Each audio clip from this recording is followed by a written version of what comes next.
வணக்கம் நண்பர்களே. நம்ம வாழ்க்கையில் நிறைய விஷயங்களை ஏதாவது சாதிக்கணும் அப்படின்னு நம்ம நினைக்கிறோம். ஏதாவது சாதிக்கணும்னா என்னெல்லாம் சாதிக்கலாம் அப்படின்னும் போது, ஒருவேளை நம்ம வாழ்க்கையில் நிறைய விஷயங்களுக்காக போராடுவோம். அந்த வாழ்க்கையில் வெற்றி அடையணுக்காக நம்ம எல்லாத்துலேயுமே ட்ரை பண்ணுவோம். ஆனால் கடைசியில் நமக்கு தோல்வி தான் மிச்சமாக இருக்கும். ஏன் அப்படின்னா, அந்த வெற்றி அடைகிற பாதையில் நம்ம சரியாக போகிறோமா போகலையான்றதை நம்ம சிந்திக்கவே மாட்டோம்.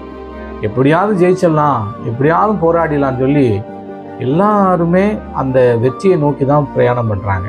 ஆனால் கடைசியில் ஏதாவது ஒரு காரியத்தில் தோல்வி அடைந்த பிறகு இன்னுமே செய்ய முடியாமல் அதை பின்னடைவாக அவங்க என்ன செய்கிறாங்க, போயிடுறாங்க. காரணம் அவங்களுக்கு என்ன ஒரு தோணுதுன்னா, அவங்க வாழ்க்கையில் வெற்றிக்காக ட்ரை பண்ணோம், அது நமக்கு நடக்கலையேன்னு சொல்லி அவங்க ஒரு ஓரமாக உட்காந்து மன வேதனைப்படுறாங்க. நான் சொல்கிறேன் நண்பர்களே, அதை பற்றி கவலைப்படாதீங்க. வெற்றி என்பது தோல்வி என்பதெல்லாம் இயல்பு. வெற்றி என்பது நம்ம நிச்சயம் உண்டு.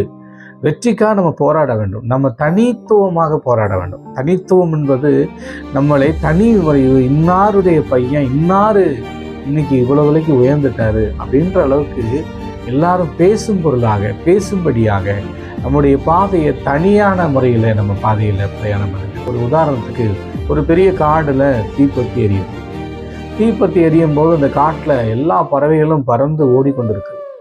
ஆனால் அதில் குருவி மட்டும் என்ன செய்யுது, தன்னுடைய ஒரு ஆற்றில் போய் தண்ணி எடுத்துகிட்டு வந்து அந்த காட்டு தீயிலேயே பறவை விரிகிற தீயில போய் ஒவ்வொரு தண்ணியாக ஒரு சொட்டாக எடுத்து தீயை அணைப்பதற்காக முயற்சி செய்யுது. இப்படி முயற்சி செய்யும்போது உடனே கழுகு என்பது அங்கிட்டிருந்து வரும்போது, இந்த குருவிக்கு என்ன பைத்தியமா, ஏன் இப்படி பண்ணுது, இவ்வளோ பெரிய காடு எரியுது, இந்த காட்டை எப்படி இந்த தீய ஒரு சாதாரண ஒரு குருவி இது எப்படி இந்த மாதிரி எடுத்து தண்ணியை ஊற்றி அழுத்த முடியுமா அப்படின்னு அந்த குருவிட்டே கேட்கும். நீ என்ன இப்படி பண்ணுற, நீ செய்து சரிதானா அப்படின்னு கேட்கும். அதுக்கு அந்த குருவி சொல்லுது, நான் இந்த காட்டை அமர்த்திடுவேன் அப்படின்னு நினச்சி நான் செய்யலை. இந்த காட்டில் ஒரு நாளைக்கு வரலாறு பேசப்படும். ஒரு குருவி இந்த காட்டை அணைப்பதற்காக போராடுச்சு. அந்த குருவி தீயை அமர்த்ததுக்காக அவ்வளோ போராட்டம் பண்ணுச்சு. ஆனால் கடைசியில் அதால் அமர்த்த முடியலன்னா. ஆனால் எல்லாரும் பறந்து ஓடும்போது, எல்லாரும் முயற்சி செய்யாத போது நான் ஒரு முயற்சி செய்தேன்ற ஒரு சந்தோஷம் எனக்குள்ளே இருக்கும். எல்லாரும் என்னை நாளைக்கு வரலாறுல பேசப்படும், அதுக்காக நான் செய்கிறேன் அப்படின்னு வச்சு.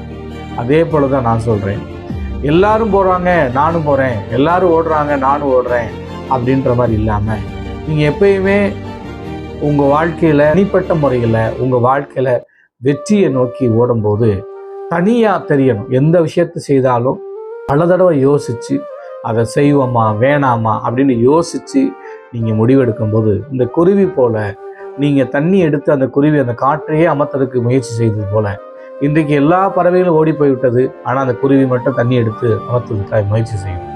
அப்போ இன்றைக்கி எல்லாரும் அந்த நாட்களில் வரலாறு, இந்த குருவி தன்னெல்லாம் முடிந்த அளவுக்கு போட்டு அதை அமர்த்துவதற்காக தீயை கட்டுப்படுத்துவதற்காக தண்ணியை ஊற்றுச்சு. அப்போ அது என்னன்னா, எல்லாரும் ஓடுனதில் அந்த ரிசல்ட்டில் அது வரலை, அது வெளியே ஆக்சுவலாக அந்த இதில் அது வராது, முயற்சி செய்ததில் அது ரெக்கார்டாக நின்றுது. அதுபோல் உங்கள் வாழ்க்கையில் நீங்கள் கண்டிப்பாக நம்மள முயற்சி செய்யுங்க, மிகப்பெரிய வெற்றி அடைவீங்க. தனித்துவமாக முயற்சி செய்யுங்க, எதை பற்றியும் கவலைப்படாதீங்க. எல்லாம் வரக்கும் எல்லாம் போயிடும். ஆனால் கண்டிப்பாக நீங்கள் முயற்சி செய்தீங்கன்னா மிகப்பெரிய வெற்றி உங்களுக்கு உண்டு. ஆகையினால வெற்றியை நோக்கி பிரயாணம் பண்ணுகிற ஒவ்வொருத்தருக்கும் நான் சொல்லக்கூடிய ஒரே கருத்துன்னா, தனித்துவமாக தனியாக உங்களோட வாழ்க்கையில் வெற்றி தனித்துவமாக இருக்கணும். உங்கள் வெற்றியை நோக்கி நீங்கள் பிரயாணம் பண்ணும்போது எத்தனை பிரச்சனை வந்தாலும், எவ்வளவு வேதனை வந்தாலும் அதெல்லாம் உதறி தள்ளிட்டு வெற்றியை மட்டுமே நோக்கி வரும்போது கண்டிப்பாக நீங்கள் ஜெயிப்பீர்கள்.